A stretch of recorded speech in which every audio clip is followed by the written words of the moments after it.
Moons by Sharon Creech, Chapter 44. Our Gooseberry. Instead of taking me to jail, the sheriff drove me to Coeur d'Alene, with the deputy following us in Graham's car. The sheriff gave me a lengthy and severe lecture about driving without a license, and he made me promise that I would not drive again until I was 16. Not even on Graham's farm, I said. He looked straight ahead at the road. I suppose people are going to do whatever they want on their own farms, he said, as long as they have a lot of room to maneuver, and as they are not endangering the lives of any other persons or animals. But I'm not saying you ought to. I'm not giving you permission or anything. I asked him to tell me about the bus accident. I asked him if he had been there that night and if he had seen anyone brought out of the bus. He said, "You don't want to know all that. A person shouldn't have to think about those things." Did you see my mother? I saw a lot of people, Salamanca. And maybe I saw your mother and maybe I didn't. But I'm sorry to say that if I did see her, I didn't know it. I remember your father coming into the station. I do remember that. But I wasn't with him when. I wasn't there when. Did you see Mrs. Cadaver? I said.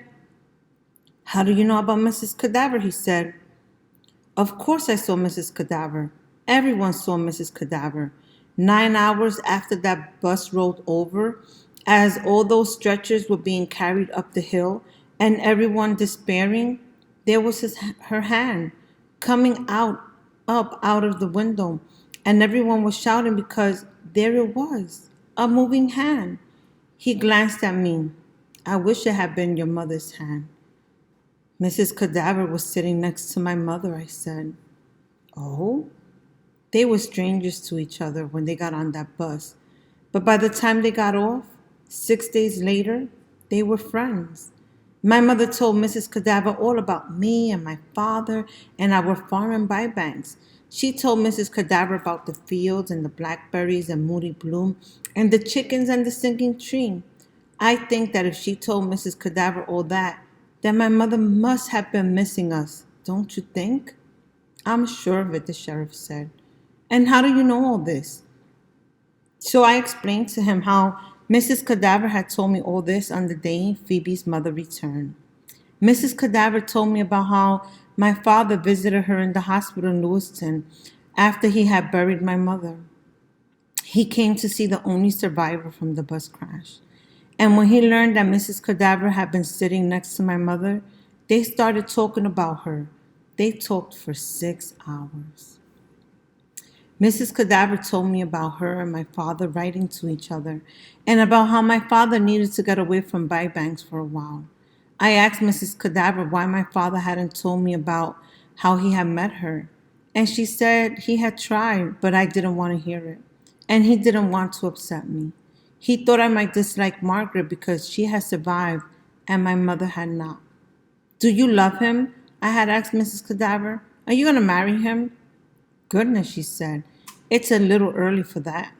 He is holding on to me because I was with your mother and held her hand in her last moments. Your father isn't ready to love anyone else yet. Your mother was one of a kind. That's true. She was. And even though Mrs. Cadaver had told me all this, and had told me how she had been with my mother in her last minutes, I still did not believe that my mother was actually dead. I still thought that there might have been a mistake. I don't know what I had hoped to find in Lewiston.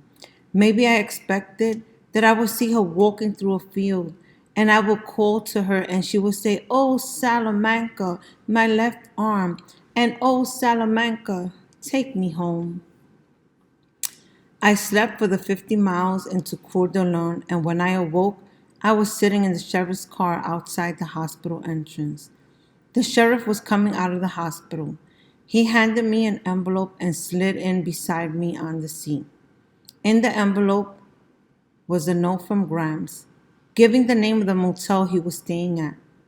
Beneath that, he had written, "I am so sorry to say that our gooseberry died at 3 o'clock this morning." Grams was sitting on the side of the bed in the motel, talking on the telephone. When he saw me and the sheriff at the door, he put the phone down and hugged me to him. The sheriff told Gramps how sorry he was and that he didn't think it was a time or place to give anybody a lecture about underage granddaughters driving down a mountainside in the middle of the night. He handed Gramps his car keys and asked Gramps if he needed help making any arrangements.